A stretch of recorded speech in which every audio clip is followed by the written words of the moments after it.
वाले बैल को बोल चल रे और दाहिने वाले को बोल हुर्रे। समझ गया ना? हाँ समझ गया। अरे बाप के बापू, मैं तो इसे सरकारी पाठशाला में भेजने की सोच रही थी, तुमने अपनी पाठशाला में भर्ती कर लिया, हल चलवाना शुरू कर दिया इसे। लक्ष्मी, विद्या आदमी को फरिश्ता तो बना देती, लेकिन उससे भी बढ़कर खेती है जो सारे इंसानों का पेट भरती है। हाँ, भाई कितना भी पढ़ लिख लो, नौकरी करके गुलामी करनी पड़ती है दूसरों की, लेकिन किसान किसी की गुलामी नहीं करता। वो अपने खेतों का राजा होता है, अपनी मर्जी का खुद मालिक होता है। क्यों? क्या लाई हो खाने के लिए? वही जो तुम्हें पसंद है, बाजरे की रोटी और चने का साग।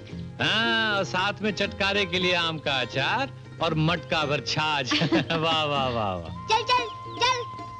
लक्ष्मी देखा, छोटा सा बुटका भर का है, लेकिन कितने शान से हल चला रहा है। अरे किसान का बेटा है, किसान ही बनेगा, कोई मुंशी पटवारी थोड़ी बनेगा।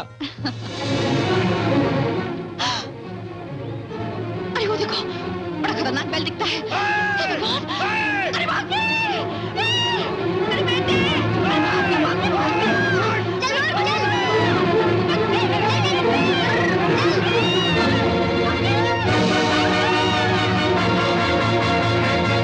मेरे बैलों को मारता है। मेरे बच्चे!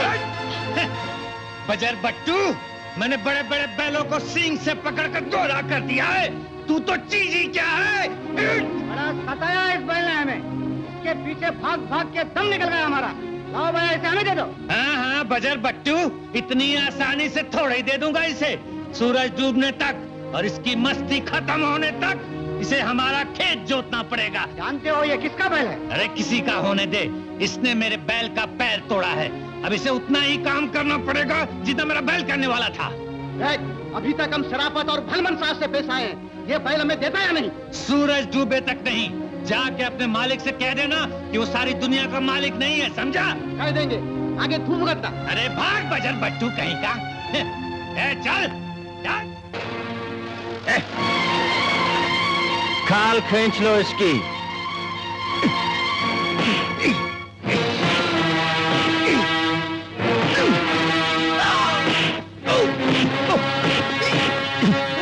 बदतमीज, नमक हराम।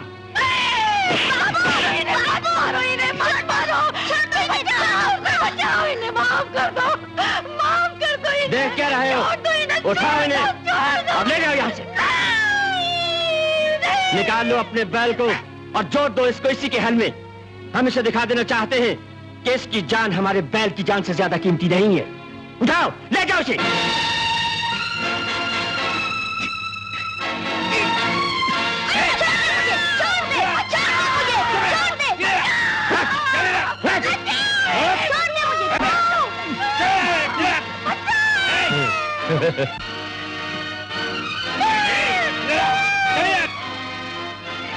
और जोर से खींचो।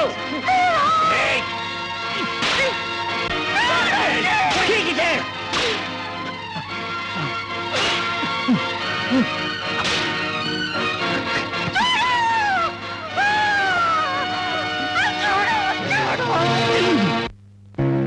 अब मालूम हुआ तेरी जगह क्या है और कहां है?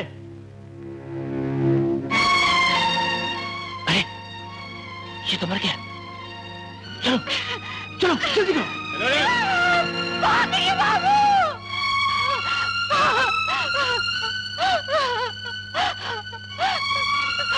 भागेगी बाबू! भागेगी बाबू! हे भगवान! हे भगवान! ये क्या हो? मेरे साथ ये जुल्म हुआ बेटे, लेकिन मैं आवाज भी न निकाल सकी। निकालती भी कैसे? सुनने वाला कौन था? गांव के सब लोग उसके नौकर या गुलाम थे। तेरे पिता की चिता कुछ देर जली और जलकर बुझ गई, लेकिन उस चिता का क्या करूं मैं, जो अब तक मेरे दिल में जल रही है और मुझे जला रही है।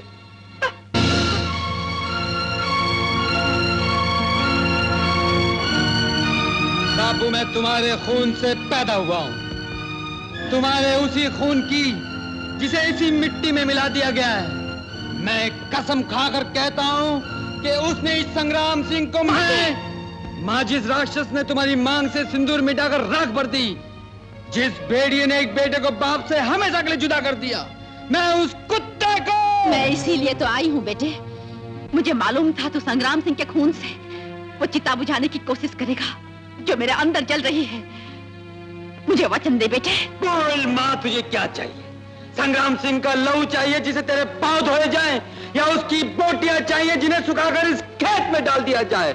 मैं तेरे पैरों की सौगंध खाकर कहता हूँ माँ, इस वक्त मेरे मुंह से जो वचन निकलेगा झूठा नहीं होगा, चाहे मेरी जान चली जाए। तो वचन दे बेटा, तू अपने बाप के खून का बदला संग्राम सिंह के खून से नहीं लेगा। माँ, अपने पिता की मौत का बदला लेने की बात भूल जा बेटा। माँ, तू चाहती है मैं उस कमीने को जिंदा छोड़ दूं जिसने मेरे बापू को घोट घोट कर मारा? तू दूसरी चिता जला के पहली चिता की आग ठंडी नहीं कर सकता बेटा। हाँ, तू खूनी बन सकता है। अब तो तेरी माँ की आंखों से सिर्फ पानी बहता है, फिर खून बहता हुआ दिखेगा। माँ, अगर मुझे पहले मालूम होता तू इस तरह मेरे हाथ काट डालेगी, मैं तुझे कभी वचन नहीं देता। माँ, बेटा, किसान के हाथ में दराती फसल काटने के लिए दी जाती है, किसी का गला काटने के लिए नहीं।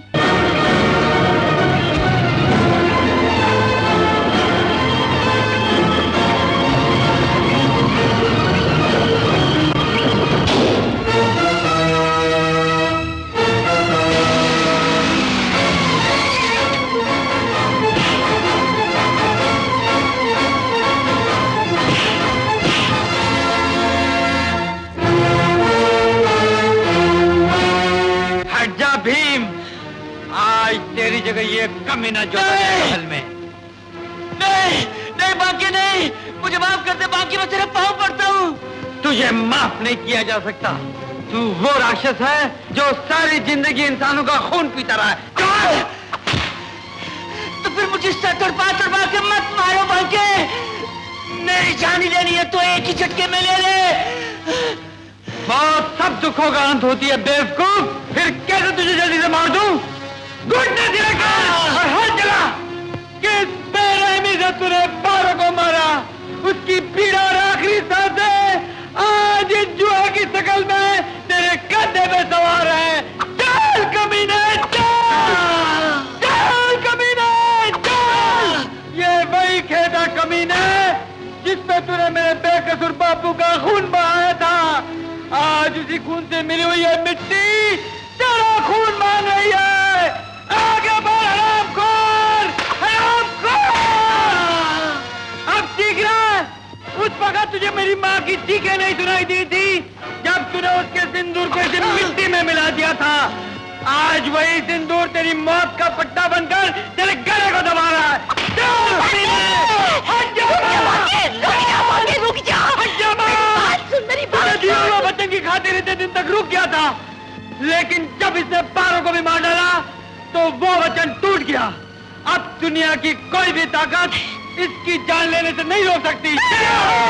पहले मुझे चिता में बिठा ले, फिर इस कमीने की जान ले लेना। एक मर्द की विधवा होकर मैं जिंदगी गुजार सकती हूँ, पर एक खूनी बेटे की माँ बनके एक दिन भी जिंदा नहीं रह सकती। तुझे अपना बदला इतना प्यारा है कि एक विधवा काफी नहीं है अगर मैं तेरे लिए दूसरी भी चाहिए ऊपर पर आंसू बहाने के लिए।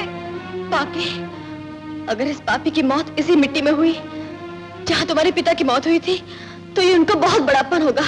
तुम इसे पुलिस के हवाले कर दो। बाकी पुलिस के हवाले कर दो। नहीं! बाकी तुम कानून को अपने हाथों में नहीं ले सकते, न ही खून का हिसाब खुद कर सकते हो, वो अदालत का काम है। लेकिन इंस्पेक्टर साहब ठीक कहते हैं बेटा। पार्वती के खून के बारे में मुखिया ने हमें सब कुछ बता दिया है। तुमने ये सब क्या कर दिया मुखिया? मैंने ठीक किया है बेटा, मैंने जुर्म किया है, मुझे उसकी सजा मिलनी ही चाहिए।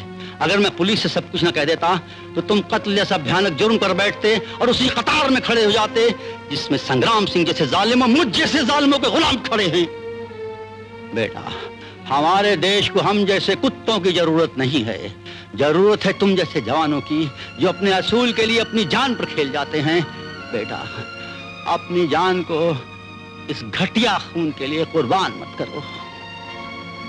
बंके, मुखिया ठीक कहता है, मुझ जैसे जलील और कमीने इंसान को ऐसी खौफनाक सजा मिलनी चाहिए कि तमाम दुनिया के लिए एक मिसाल बनकर रह जाए। हो सके तो मुझे माफ कर देना।